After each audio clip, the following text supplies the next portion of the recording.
Deeming their once peaceful village too dangerous after 3 recent deaths, Desmond's family moved north to his grandmother's house. The old bat lived in a remote mansion on top of a hill that was covered in snow half the year. This half. There was a frozen lake nearby and a hothouse filled with stupid plants. It was awful. "I hate it here," Desmond said. "There's nothing to do." "Nonsense," Mother said. "We bought you and your brother skates. Go skate on the lake." Desmond sneered down at his little brother Ernest. What a snotty baby.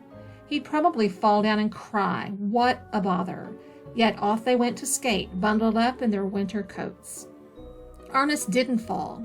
In fact, he skated well. He even skated well backwards and performed a few wobbly jumps. Desmond frowned. He was an arrogant child, which led to other faults like jealousy and self-delusion. "That's nothing," he said. "Watch this." This was Desmond attempting a leap and falling so hard that his right arm punched right through the ice.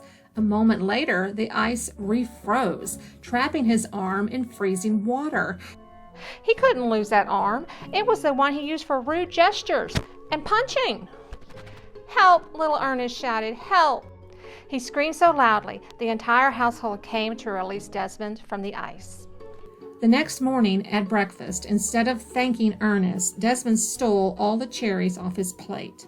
The only good thing about living with the old bat were the fruit trees growing in her hothouse.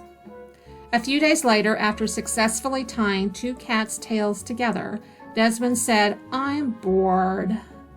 "Poppycock," Father said, "we bought you and your brother sleds. Go sled down the hill." As before, Ernest's sledding was exemplary, and Desmond was jealous. "That's nothing. Watch this." He jumped on his sled and raced recklessly down the hill.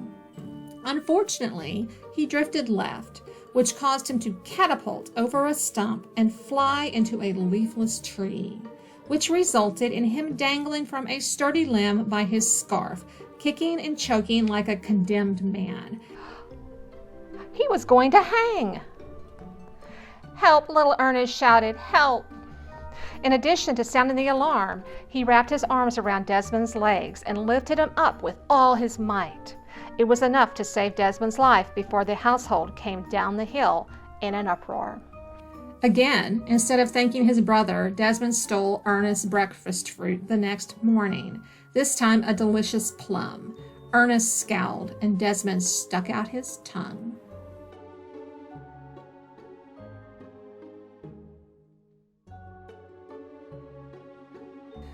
A day later, the old bat declared the family was going on a sleigh ride. "What better way to enjoy the gentle snowfall," she said, "than to bundle up in furs and drink hot chocolate while jingle-jangling over the slopes." What a bird brain, Desmond thought. But when the butler produced a basket of succulent peaches, Ernest's eyes lit up and Desmond became excited for the outing. The sleigh was shiny and black, with a back seat just big enough for 2 boys. At first, Desmond was nice. He made sure Ernest was tucked into the fur and warm. He handed him a mug of hot chocolate without spilling it in his lap. Then he asked, "A peach for Ernest, please?" Desmond took it, met his brother's hopeful eyes, and tossed the fruit over the edge of the sleigh into a snowdrift. "A peach for me too?" he asked, and another one was produced. He took a big, juicy bite out of it, then tossed it into the snow as well. Ha! Ernest looked like a baby about to bawl. Perhaps now was a good time to spill hot chocolate all over his head. By accident, of course. Desmond stood up on his seat, staring down at his pathetic brother. At that moment, a fateful rabbit startled the horses, and the sleigh lurched. Desmond fell off the back of it, landing headfirst in a snowdrift, only his boots sticking out. Snow filled his ears, nose, and mouth, and his face grew numb. What a cold, awful bother! He waited to be rescued, and waited, and waited. Why wasn't anyone helping him? It was terribly cold. Surely Ernest would yell for assistance, like he always did.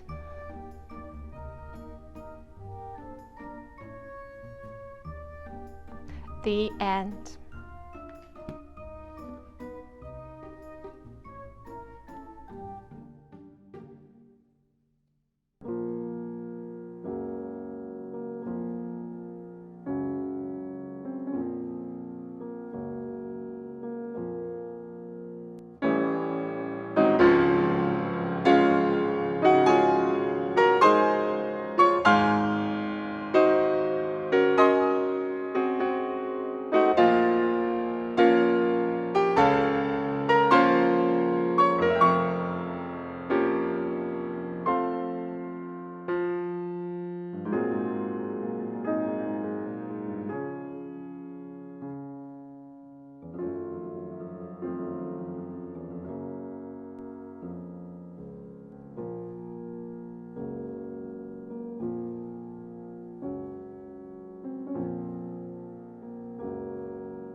Desmond, why you gotta be so mean? Why you gotta be like that? So I wrote Desmond a little bit mean. I'm sure he would have straightened up had he had the chance to reach adulthood, which he will not because he fell off a sleigh. So I want to know how you think Desmond's story goes. If you have any ideas about why he fell off a sleigh and died, put them in the comments. I think it would be fun. And tomorrow, I'm sorry to say, Ernest kicks the bucket. He chokes on a peach.